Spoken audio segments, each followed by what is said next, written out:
Namun, suatu malam yang gelap, terjadi tragedi mengerikan. Seluruh anggota keluarga ditemukan tewas dengan cara yang misterius.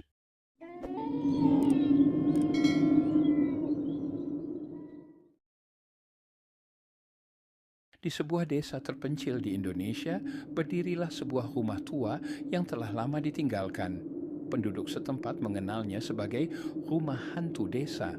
Tak ada yang berani mendekati, apalagi memasuki rumah itu, terutama setelah matahari terbenam. Cerita-cerita menyeramkan tentang tempat tersebut telah beredar selama bertahun-tahun, menambah aura misteri dan ketakutan. Pada malam hari, angin berdesir membawa bisikan samar yang membuat bulu kuduk merinding, dan suara binatang malam seolah menghindari area tersebut. Konon, bertahun-tahun yang lalu, rumah itu dihuni oleh sebuah keluarga kecil yang tampaknya bahagia. Namun, suatu malam yang gelap, terjadi tragedi mengerikan. Seluruh anggota keluarga ditemukan tewas dengan cara yang misterius. Tidak ada tanda-tanda perampokan atau pembobolan, namun semua anggota keluarga ditemukan dengan luka-luka mengerikan di tubuh mereka. Kematian mereka tetap menjadi misteri yang tidak terpecahkan hingga hari ini. Desas-desus menyebutkan bahwa roh-roh keluarga tersebut tidak bisa beristirahat dengan tenang karena kematian mereka yang tragis. Sejak malam itu, rumah tersebut dibiarkan kosong dan mulai tertutup oleh tanaman liar. Jendela-jendela yang pecah dan pintu yang berderit menambah suasana mencekam. Penduduk desa percaya bahwa keluarga yang tewas itu masih menghantui rumah tersebut. Orang-orang yang melewati rumah itu sering melaporkan melihat bayangan-bayangan aneh di jendela atau mendengar suara-suara aneh, seperti tangisan atau bisikan-bisikan menyeramkan. Suatu hari, seorang pemuda bernama Joko yang tidak percaya pada hal-hal gaib memutuskan untuk membuktikan bahwa cerita-cerita tersebut hanyalah mitos belaka.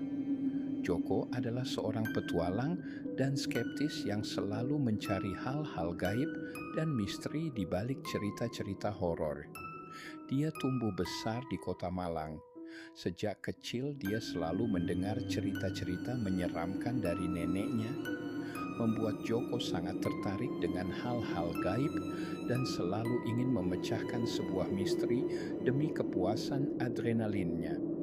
Dengan keberanian yang tinggi, ia mencoba untuk menginap di rumah itu selama 1 malam, berharap bisa membuktikan bahwa semua cerita itu hanyalah hasil imajinasi belaka. Hari itu, saat menjelang malam, ia memutuskan untuk masuk dan menelusuri ke dalam rumah. Hanya diterangi cahaya senter yang lemah. Aroma lembab ruangan dan bau amis yang menyengat langsung memenuhi hidungnya, membuatnya mual. Meskipun berjalan perlahan, lantai yang berderit menambah kesan menyeramkan. Sementara debu-debu yang berterbangan membuat tenggorokannya kering.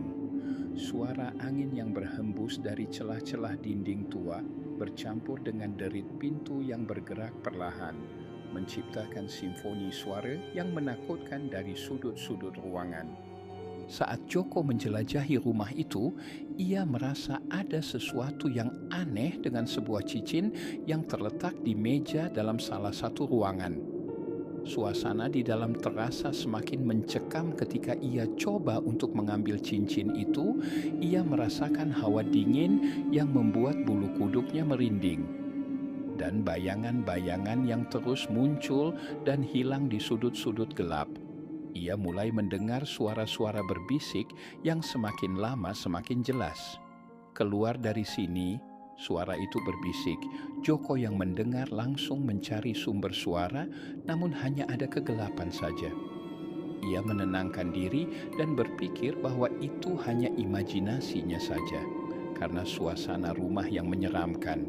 Namun, semakin lama, suara itu semakin nyata, seolah-olah ada seseorang yang berdiri tepat di belakangnya, membisikkan kata-kata itu ke telinganya.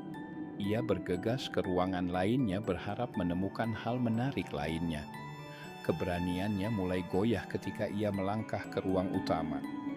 Di sana, ia melihat bayangan samar seorang wanita berpakaian putih dengan mulut yang rusak menganga serta tatapan mata yang kosong. Wanita itu berdiri di sudut ruangan, memandang Joko dengan tatapan tajam.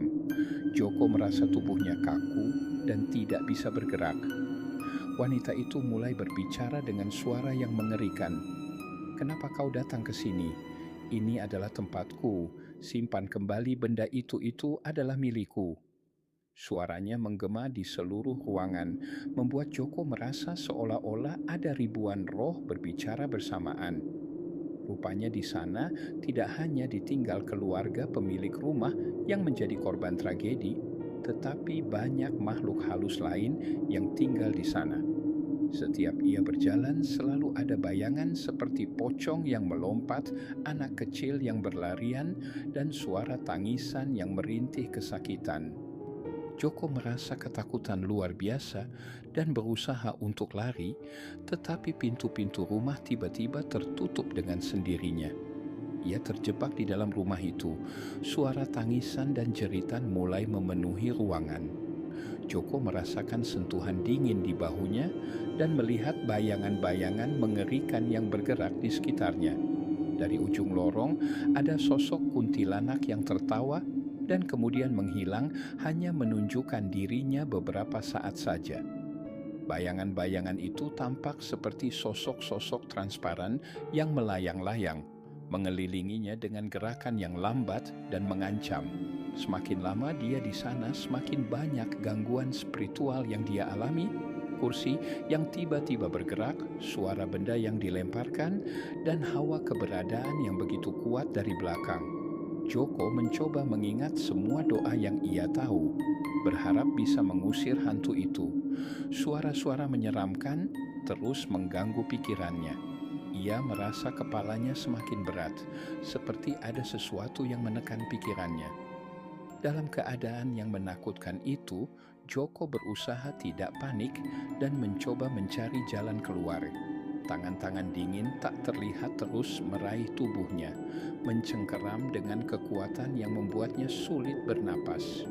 Keringat Joko bercucuran dan jantungnya berdetak kencang. Ia berjuang melawan rasa takut yang semakin menggila. Dengan sisa-sisa kewarasan, Joko berhasil memecahkan jendela dan melompat keluar. Kaca-kaca jendela yang pecah melukai tangannya, namun ia tidak peduli. Ia berlari sekuat tenaga meninggalkan rumah itu tanpa menoleh ke belakang. Joko terus berlari hingga ke desa terdekat. Dia pun menceritakan apa yang dia alami kepada warga desa yang dia temui. Setelah mendengar kejadian tersebut, warga desa menanyakan apakah Joko tidak membawa sesuatu dari sana karena bisa saja dia membawa benda yang terkutuk. Joko menyanggah pertanyaan warga desa dan berbohong bahwa dia tidak mengambil apa-apa. Esok paginya dia bergegas pulang ke rumahnya, namun dia jatuh sakit dan selalu terlihat ketakutan sambil melihat cincin yang dia bawa. Wajahnya pucat dan matanya selalu tampak cemas. Ia masih bisa merasakan kehadiran roh-roh yang menghantui rumah itu mengikutinya. Selama Joko menyimpan cincin itu, teror demi teror menghantuinya. Setiap malam selalu ada gangguan gaib kepadanya. Dan pada akhirnya kutukan rumah itu berasal dari cincin yang Joko bawa. Dan kejadian tragis itu terus terulang kepada pemegang cincin dan tidak akan pernah hilang selama cincin itu tidak dibuang ke laut yang jauh. Penduduk desa yang mendengar cerita Joko semakin yakin bahwa rumah itu benar-benar berhantu.